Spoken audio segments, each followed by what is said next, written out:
Halo dulur, selamat datang di Manchester United, channel fans MU paling netral. Menang dipuji, kalah dibully. Di video kali ini kita akan membahas beberapa berita terbaru dari Manchester United. Ada update-update baru yang menurutku sangat menarik untuk kita bahas bersama.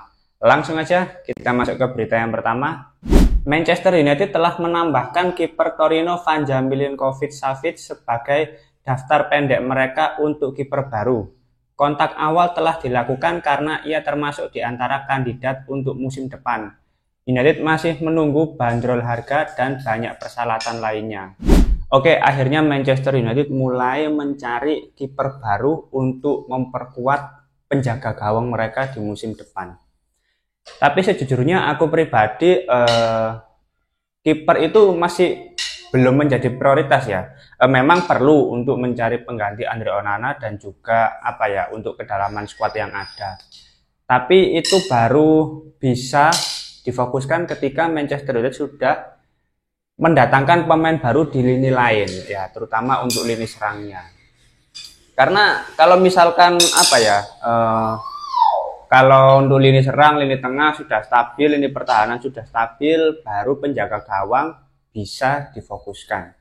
Selama lini serangnya masih belum stabil, belum ada pembelian baru, pembelian kiper masih belum menjadi prioritas menurutku. Dan sekarang kalau kita bicara soal Vanja Milinkovic, ini kan sebetulnya bukan nama baru ya di lingkungan Manchester United.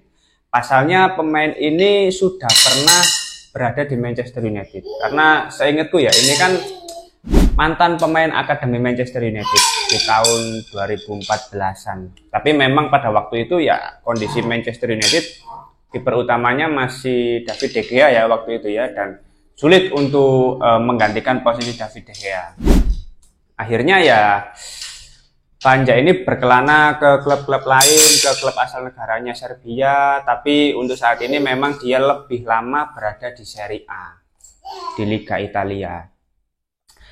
Nah, menariknya adalah kalau kita melihat berdasarkan statistik antara Vanja Milinkovic ini dibandingkan dengan kiper Manchester United saat ini, yaitu Andre Onana, ini ada perbedaan yang cukup signifikan. Di sini kita bisa melihat ya, dibandingkan dengan Andre Onana, Vanja Milinkovic ini unggul di shot stopping, yang mana itu harusnya menjadi atribut utama kiper.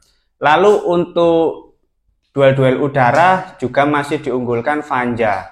Terus untuk passingnya juga ya lebih unggul Vanja seharusnya. Ya meskipun Andre Onana cukup unggul ya dari sisi passing, tapi Vanja jauh lebih bagus. Dan untuk keluar dari situasi-situasi yang mendesak, Vanja juga masih diunggulkan. Sedangkan Andre Onana hanya bagus di umpan-umpan pendek. Sedangkan untuk ya long ball-nya sama buruknya dengan Vanja, lalu untuk keluar dari tekanan dan untuk aksi bertahannya lebih unggul sedikit Andre Onana. Di sini kita bisa melihat ya, dibandingkan dengan Andre Onana, Vanja Milinkovic ini lebih memiliki atribut yang bagus sebagai penjaga gawang. Ya, seperti shot stopping tadi itu lebih diunggulkan dibandingkan Andre Onana. Selain itu, ya untuk kompetisi Serie A, Vanja Milinkovic ini termasuk penjaga gawang yang secara skor itu paling bagus di musim ini. Jadi untuk Vanja Milinkovic ini menduduki peringkat pertama dengan skor penjaga gawang terbaik di Serie A. Lalu untuk peringkat kedua ada David De Gea. Ini membuktikan bahwa secara performa Vanja Milinkovic ini terbilang lebih bagus dan stabil untuk musim ini. Dan kalau aku lihat dari beberapa musim sebelumnya, memang secara performa sudah cukup stabil. Dari sisi usia juga menurutku sudah mulai mateng ya, karena saat ini usianya 28 tahun, terus dari 34 penampilan, Vanja Milinkovic ini tidak kebobolan di 10 pertandingan. Dengan persentase penyelamatan dari tendangan penalti itu 4/5.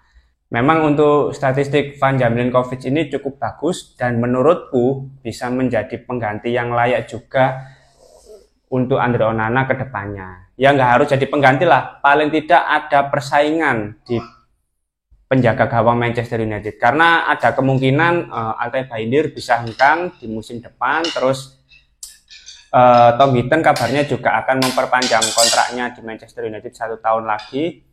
Dan Andre Onana meskipun dia ingin bertahan tapi tidak menutup kemungkinan kalau lini lain sudah terpenuhi dan mendatangkan Vanja Milinkovic ini, Andre Onana posisinya bisa cukup terancam. Karena kiper ini juga kabarnya tertarik untuk kembali ke Manchester United. Kalau dari sang kiper sudah sepakat, ya tinggal negosiasi dengan pihak klub.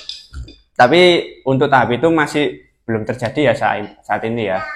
Masih sebatas kontak awal untuk masalah harga yang dibanderol berapa, kontraknya seperti apa, gaji yang didapatkan berapa, itu masih belum ada pembicaraan lebih lanjut. Tapi menurutku harusnya ya Vanja Milinkovic ini kalau benar-benar bisa didatangkan, menurutku akan menjadi opsi yang sangat bagus. Karena ya tujuan utama kiper ya apa? Ya menangkap bola, dan shot stopping dari Vanja Milinkovic ini sangat sesuai dengan atribut yang dibutuhkan oleh Manchester United saat ini sebagai penjaga gawang gitu loh. Ya kita tunggu saja ya untuk update selanjutnya nanti seperti apa, karena memang menarik tapi tetap ini masih belum menjadi prioritas bagi Manchester United untuk mendatangkan kiper baru. Harus fokus menyelesaikan pembelian, mendatangkan pemain baru di lini lain, terutama di lini serang. Oke, kita masuk ke berita berikutnya.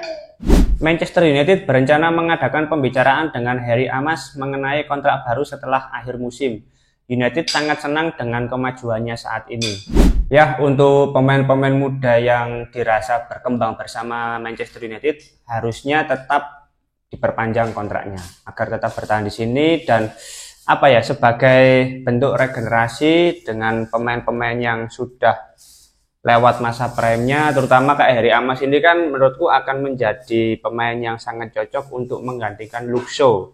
Pasalnya pemain ini determinasinya juga sangat tinggi, work rate-nya juga nggak perlu diragukan lagi. Dia mau naik turun untuk bantu bangun serangan dan juga bantu pertahanan. Bahkan lebih bagus aksi bertahannya ya dibandingkan aksi menyerangnya gitu loh. Ketika di sepertiga akhir lebih banyak back pass-nya. Ya memang masih minim pengalaman gitu. Tapi nggak bisa disalahkan juga. Jangan. Karena pemain ini masih muda. Tapi kalau kita jangan nak.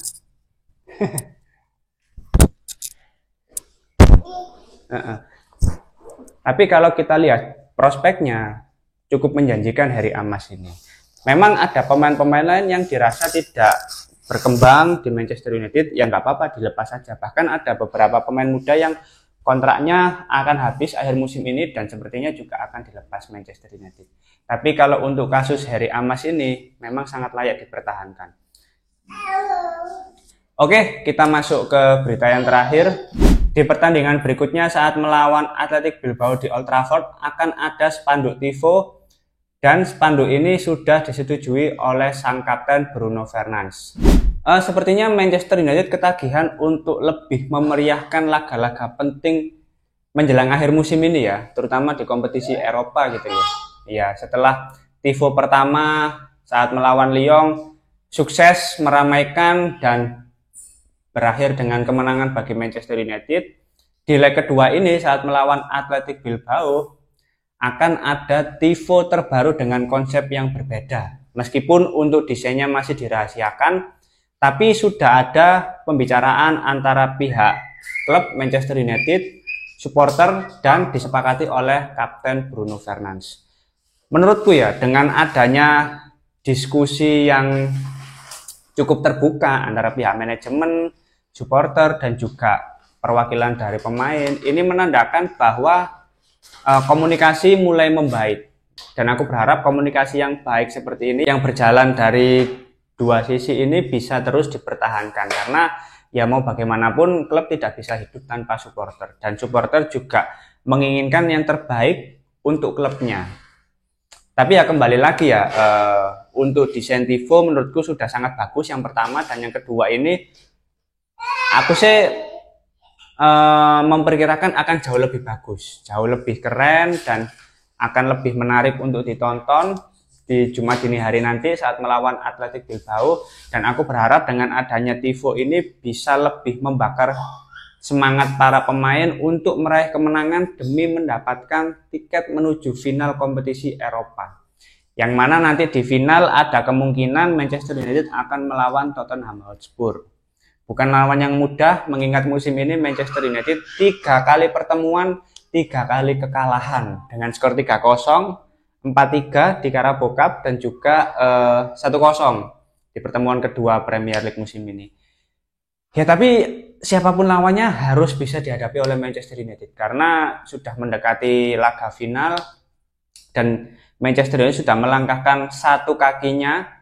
Tinggal leg kedua ini kalau bisa menjaga fokus, menjaga konsentrasi, dan di laga kandang harusnya menjadi keunggulan bagi Manchester United dan mempermudah jalan menuju final. Menarik ini ya, nggak sabar tifo keduanya nanti akan semegah apa, akan semeriah apa, nanti kita tunggu saja di Jumat dini hari nanti. Oke, mungkin itu dulu beberapa berita terbaru dari Manchester United. Kalau teman-teman ada opini lain, langsung tulis saja di kolom komentar, kita diskusi santai seperti biasa. Terima kasih sudah menonton video ini, jangan lupa like, komen, dan subscribe. Salam.